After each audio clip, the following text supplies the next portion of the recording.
Hello everyone, national institute of science में आपका स्वागत है। ये जो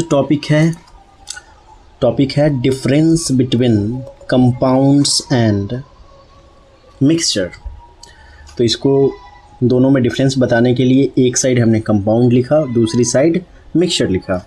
फर्स्ट है जो डिफरेंशिएशन है इसमें, फर्स्ट है टू और more elements are combined chemically.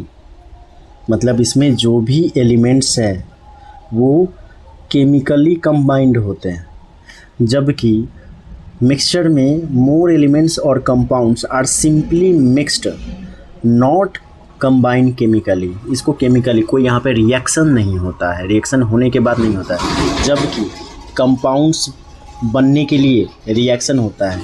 दो या दो से अधिक कंस्टिट्यूएंट्स जो होते हैं, इसके अवयव जो होंगे उसको केमिकल रिएक्शन करते हैं, उसके बाद एक नया कंपाउंड बनता है। जबकि मिक्सचर में किसी भी तरह का केमिकल कॉम्बिनेशन नहीं होता है, केमिकल रिएक्शन नहीं होता है।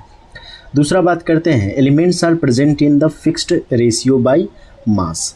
कंपाउंड जब बनते हैं, जो रिएक्शंस होते हैं उसमें क्या होते हैं, कोई एक फिक्स्ड कंपाउंड बनने के लिए उसको सेम मास में होना अनिवार्य है, रेशियो में आना अनिवार्य है। मास का जो रेशियो होना है एकदम एक फिक्स्ड रेशियो होगा। जैसे कि अगर देखा जाए तो H2O इसी रेशियो में होना चाहिए, हाइड्रोजन का 2 और ऑक्सीजन का 1।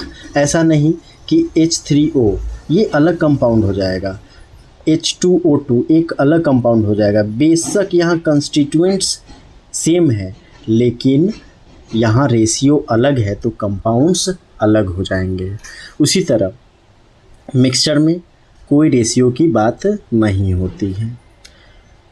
अब बात करते हैं कंपाउंड्स में। तीसरा point, compounds are always homogeneous, मतलब कि फिक्स रेशियो में होता है, जबकि जो मिक्सचर होता है होमोजेनियस भी होता है और हेट्रोजेनियस भी होता है।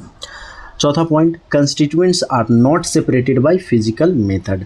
मतलब इसके जो अवयव है, जिन चीज़ों से बना है, जिन तत्वों से बना है, उसको हम सिंपली फिजिकल मेथड से, भौतिक तरीके से हम लोग नहीं सेपरेट कर सकते हैं। इसको हमेशा केमिकल रिएक्शन से ही सेपरेट होगा, केमिकल मेथड से ही सेपरेट होगा, जबकि जो मिक्सचर होगा वो फिजिकल मेथड से सेपरेट हो जाएगा। इवन कि आप देखिए, दूध और पानी को मिक्स करने पे कोई ऐसा है पक्षी जो इसको दूध सिर्फ पी लेता है और पानी छोड़ देता है, मतलब मिक्सचर है, किसी भी रेशियो में उसको निकाल लेता है, कोई वहाँ पे उसको केमिकली रिएक्शन नहीं करना पड़ता है, सिंपली वो अलग कर देता है। आगे है, कंस्टिट्यूएंट लूज देयर आइडेंटिटीज़।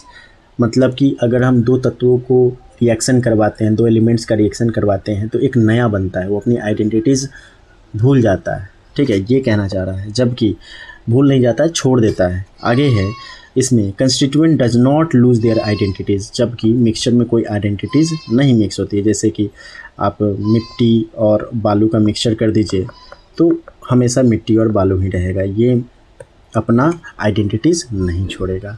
ये था दोनों में अंतर। Thanks for watching guys.